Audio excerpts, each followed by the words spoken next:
বাংলাদেশ জামায়াতে ইসলামী নেতৃত্বাধীন ১১ দলীয় নির্বাচনী ঐক্য জোট থেকে সরে দাঁড়িয়েছেন খেলাফত মজলিস। ইতোমধ্যেই জামায়াতে ইসলামী, এনসিপি সহ বেশ কিছু সংগঠন সরকারের বিরুদ্ধে আন্দোলন করার জন্য জোর দাবি জানিয়েছেন এবং তারা বিভিন্ন সভা মঞ্চে দাঁড়িয়ে বক্তব্য প্রদান করছেন।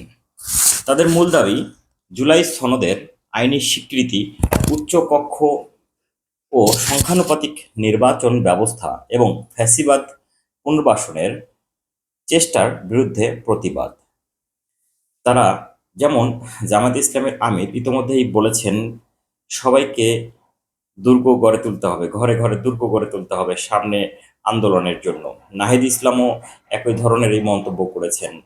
এদিকে খেলাফত মজলিস তারা তাদের জামায়াত ইসলামের ১১ দলীয় জোট থেকে বের হয়ে এসেছেন। আসলে সামনের রাজনীতির প্রেক্ষাপট বা পরিস্থিতি কি হচ্ছে তা বলা মুশকিল। ইতোমধ্যে কওমি ধারার যে দলগুলো আছে সেগুলোকে নিয়ে খেলাফত মজলিস আলাদা হতে চাচ্ছে। তারা বলছেন জামায়াত নেতৃত্বাধীন ১১ দলীয় জোটের ভবিষ্যৎ নিয়ে দেখা দিয়েছে সংশয়।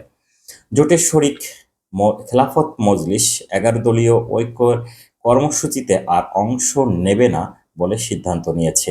এর আগে একই সিদ্ধান্ত নেয় বাংলাদেশ খেলাফত আন্দোলন। একই সময়ে হেফাজতে ইসলাম বাংলাদেশের উদ্যোগে কওমি ধারা ৭টি দলকে নিয়ে নতুন জোটের উদ্যোগ নেওয়ার রাজনৈতিক অঙ্গনে এক চুলচেরা বিশ্লেষণ শুরু হয়েছে। আসলে কি হতে যাচ্ছে সামনে? সরকারের বিরুদ্ধে একযোগে সকলে আন্দোলন করার একটি পরিকল্পনা।